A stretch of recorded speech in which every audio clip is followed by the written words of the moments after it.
Salut tout le monde, comment allez-vous? Moi ça va plutôt bien aujourd'hui, on se retrouve pour une nouvelle vidéo. Alors aujourd'hui, on va parler du cinéma en ce moment qui est en train de se faire à Hollywood, dont j'avais entendu parler. Alors à la base c'était des rumeurs, mais en fait il s'avère que c'était une blague de Mel Gibson et Mark Wahlberg. Ensemble ils auraient fusionné pour faire eh bien un studio anti-woke. Voilà, c'est ça le thème de donc cette vidéo. Donc il faut savoir que un studio existe, mais c'est pas du tout en fait Mark Wahlberg et Mel Gibson.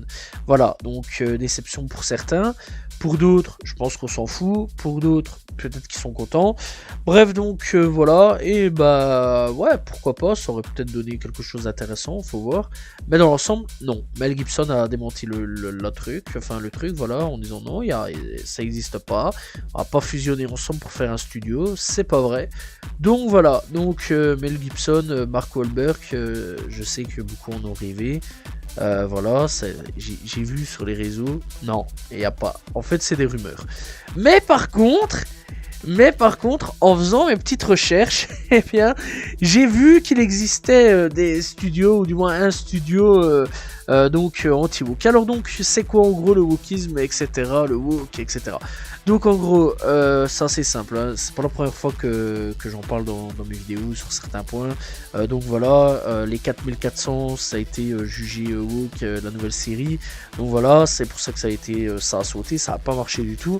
Alors donc en gros, donc le woke c'est mettre donc des personnes, des minorités, voilà, des minorités de personnes, genre des Indiens, pas les Indiens d'Amérique, mais des Indiens d'Inde, enfin les Indiens aussi d'Amérique, pourquoi pas, enfin bon voilà, des musulmans, des handicapés, voilà, etc., etc. Tu vois un petit peu dans quoi je vais parler là-dessus.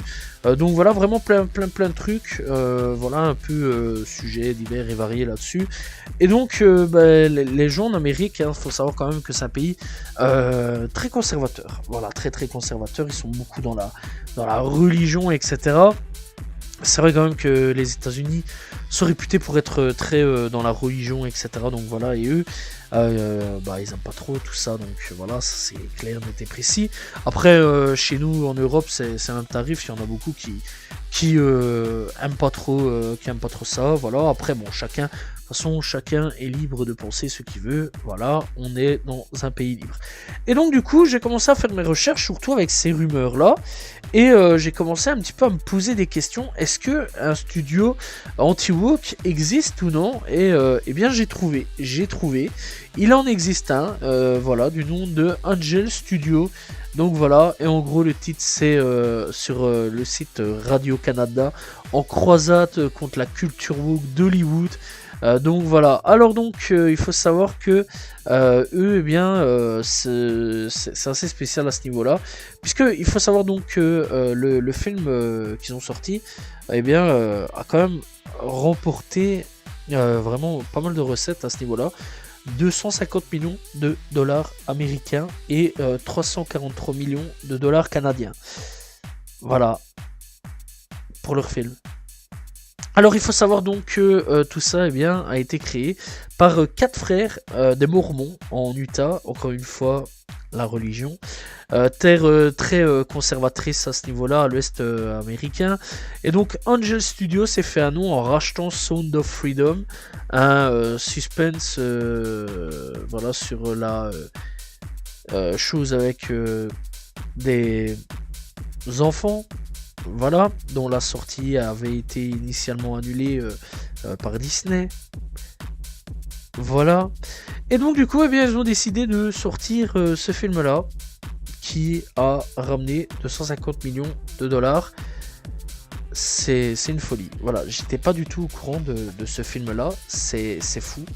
Donc voilà, et en gros, donc c'est inspiré du combat d'un agent américain contre un réseau de trucs avec les enfants, voilà, et donc Sound of Freedom s'est taillé une réputation sulfureuse à cause de son discours très religieux sur la voilà, et son succès auprès donc des sphères complotisme qui l'ont brandi en étendard. Donc voilà. Et bah il faut savoir que pas mal là-dessus ont aimé ce film-là, beaucoup ont aimé. Voilà, ça marche, ça cartonne. Et du coup, ils sont là pour rivaliser face à Disney. Alors il faut savoir quand même que putain, à croire vraiment que Disney, j'ai un problème avec eux à chaque fois. J'en reparle un moment ou un autre. Mais vraiment, Disney, c'est vrai quand même qu'il y en a beaucoup qui sont contre un Disney sur beaucoup de choses. Voilà, c'est vrai quand même que ouais, ces dernières années, c'est vrai quand même que Disney est parti en couille sur beaucoup de choses. Hein. Ça, on va pas se mentir là-dessus. Disney, c'est méchamment parti en couille sur beaucoup de choses. C'est très mauvais actuellement, c'est très très mauvais. Les scénarios, les chics, les tchacs, vraiment, j'ai pas trop compris Disney ce qui s'est passé. Donc voilà, même Disney hein, actuellement, faut en parler parce que Disney aussi, hein, a l'air de virer un peu tout ce qui était, on va dire, wokiste, voilà. Donc voilà, et du coup, ouais, ils sont en train aussi de faire, de revenir, en gros, de tourner comme dans Fast and Furious, tu vois. Quand Paul Walker et Vin Diesel se sont séparés ensemble, bah tu vois, t'as le wokisme qui part d'un côté, t'as Disney qui part de l'autre, parce que récemment, donc ils ont viré un personnage si je me trompe pas, transsexuel de sa série animée. Donc voilà, même Disney a l'air de partir vers le non-wokisme, on va dire. Puis bon, aussi, il y a beaucoup de gens qui mettent des espoirs aussi sur l'élection de Donald Trump. Ça, il faut le savoir, ça c'est réel. Donc voilà, bref, là-dessus... bah avec tout ça, c'est vrai quand même que on peut remarquer quand même que pour le moment, il y a beaucoup de gens qui demandent un cinéma retour à l'ancienne, un cinéma un peu moins inclusif, etc. Donc voilà. Alors, est-ce que ça va se faire? Ça, c'est la question qu'on peut se poser actuellement. Je pense pas, à voir, voilà, avec le temps. Alors moi, personnellement, je m'en bats les steaks. Moi qui ai un handicapé ou pas, un chic ou tchac ou tatati tatata, je m'en fous tant que le scénario est bon. Moi, la seule chose que je critique actuellement avec Hollywood, c'est que vraiment, les scénarios, c'est de la merde. Hein. Vraiment, c'est de la merde, c'est beaucoup du recyclage, c'est beaucoup des remakes, etc. Donc voilà, mais avec des nouveaux studios, quand même, ça peut être intéressant. Et pourquoi pas, avec ce nouveau studio, ça peut apporter potentiellement un vent de fraîcheur chez Hollywood, avec peut-être un bon scénario ou des bons scénarios, à voir ce que les quatre frangins vont nous proposer. Mais je pense surtout que ça va partir beaucoup vers la religion. Voilà, eux ils vont suivre le chemin religieux, etc. Donc voilà, ouais, à voir un petit peu ce que ça va donner. Il y a même d'autres réalisateurs, etc., qui parlent de faire des trucs non woke, etc.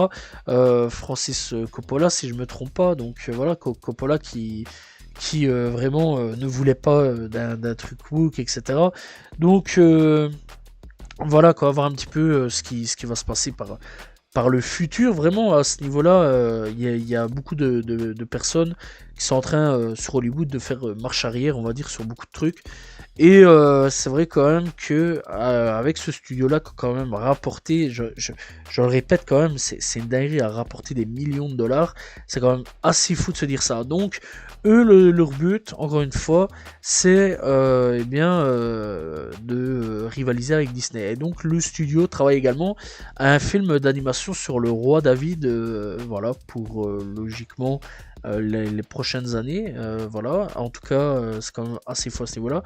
Alors il faut savoir donc que ce serait l'an prochain, donc cette année-ci en 2024. Le truc a été écrit donc le 19 juin 2024, donc ce serait pour 2025, pas 2024. Donc voilà, et donc en gros, le roi David eh bien, serait pour rivaliser avec Disney au plus haut niveau sur ce terrain, car M. Harmon n'a pas de mots assez durs pour critiquer ce qu'il considère comme le wokisme du géant du divertissement qui a notamment introduit des thèmes LGBTQ+. Donc voilà, dans sa récente plutôt série Star Wars The Acolyte plutôt, ouh là là, ça part en couille. Et donc la firme, eh bien, d'après eux, c'est discrédité aux yeux des Américains. Voilà. Mais c'est vrai quand même que il y a beaucoup d'Américains qui sont fort conservateurs. Donc voilà, et c'est vrai que il y a beaucoup de gens hein, qui voudraient un retour à l'ancienne avec les films. Donc voilà, moi ce que j'aimerais bien par contre, c'est au niveau des scénarios. Vraiment, il faudrait mieux travailler les scénarios, ce serait quand même mieux. Je pense qu'il faudrait peut-être se pencher sur les scénarios plutôt que de ce qu'il y a à l'intérieur du film. Parce que quand on voit certains films actuellement, ou alors les remakes qu'on a crevés actuellement, c'est quand même une dinguerie, vraiment c'est une folie. Quand je vois par exemple le dernier Alien Romulus, je sais pas si beaucoup ont aimé le film là, mais vraiment c'était de la merde, hein. Vraiment c'est un truc de fou comment Alien Romulus c'est vraiment éclaté au sol. Le scénario tient pas du tout, c'est vraiment à chier, les blagues sont nulles. Voilà, j'ai commencé à rigoler tellement j'étais en air sur ce film-là. Vraiment, c'était très mal écrit. Le dernier Deadpool, vraiment, est très mauvais aussi par rapport aux deux autres. Après, ça va, hein. Il est bien, mais un peu moins bien que les derniers. On voit bien que ça a été racheté par Disney. On va pas se mentir là-dessus. Mais vraiment, ouais, encore une fois, je voulais un petit peu m'intéresser là-dessus, voir un petit peu quelle direction Hollywood va prendre. La question aujourd'hui qu'on peut se poser, c'est que Hollywood est entre deux chemins. Entre soit ils vont partir vers le wokisme, voilà, c'est comme ça qu'on va l'appeler, ou alors soit ils vont partir vers le non-wokisme, donc très conservateur, etc. Ou alors est-ce qu'il va y avoir un juste milieu, faire les deux, voilà, ça c'est à voir. Et en tout cas, est-ce que, ça c'est un petit peu la chose que je m'intéresse, est-ce que les 4 frangins vont réussir à imposer leur style de cinéma? Ça m'intéresse fortement, j'ai hâte de voir un petit peu vers où ils vont aller, vers quoi ils vont aller, et surtout les propositions de films qu'ils vont pouvoir faire. Donc voilà, le film par contre je le connaissais absolument pas, donc voilà, faudrait peut-être que j'aille checker, je sais pas, en tout cas le thème me paraît un peu brosson là-dessus, mais vraiment à voir un petit peu avec le temps, à voir si d'autres studios aussi vont pop avec les années, vraiment vont apparaître comme ça pour des studios anti-wokisme, etc. À voir vraiment, c'est intéressant si ces 4 là ont réussi, est-ce que ça va pas donner des idées à d'autres? À voir avec le temps, seul l'avenir nous le dira. En tout cas, je pense qu'actuellement, nous sommes dans un changement beaucoup au niveau de Hollywood, hein, sur beaucoup de points. Déjà, on rappelle quand même qu'il n'y a pas longtemps d'ici, il y a eu quand même la grève des scénaristes sur pas mal de choses. Alors oui, je rappelle, je reparle de la grève des scénaristes, donc voilà, où ils avaient fait une grosse grève, hein, vraiment, deuxième fois de leur histoire, je pense, où les scénaristes avaient fait leur grève. Voilà, beaucoup ont été, enfin, ça a été quand même accepté sur pas mal de choses qu'ils demandaient, donc voilà. Est-ce que cette fois-ci, nous ne serons pas sur une nouvelle... sur un nouveau truc et un nouveau changement de Hollywood? Telle est la question qu'on peut se poser aujourd'hui. Bref, à voir avec le temps en tout cas. Voilà, c'est donc la fin de cette vidéo où j'avais envie de parler de ça, voir un petit peu ce que ça pouvait donner. Dites-moi ce que vous pensez donc du cinéma actuel sur Hollywood ou même ici en France ou ailleurs, hein, voilà. Dites-le moi, ce que vous pensez de l'état actuel du cinéma. Est-ce que pour vous il est bon? Est-ce que pour vous il est mauvais? Moi, pour le moment, c'est plus ce scénario qui vraiment c'est de la merde. Ou alors les remakes, ou alors les live action. Vraiment, les live action, faut arrêter. C'est vraiment très mauvais sur beaucoup de points. Donc voilà, quand on regarde vraiment les trucs Disney, les classiques Disney qui sont en train de nous gâcher avec leur live action, c'est abusé. Donc voilà, bref, en tout cas, dites-moi ce que vous pensez actuellement de l'état du cinéma. Donc voilà, et ben voilà, c'est la fin de la vidéo, j'espère que vous l'avez apprécié, n'hésitez pas à vous abonner, liker, commenter, partager, on se retrouve demain pour une nouvelle vidéo, très prochainement pour parler de cinéma, séries, etc. Salut tout le monde, ciao ciao.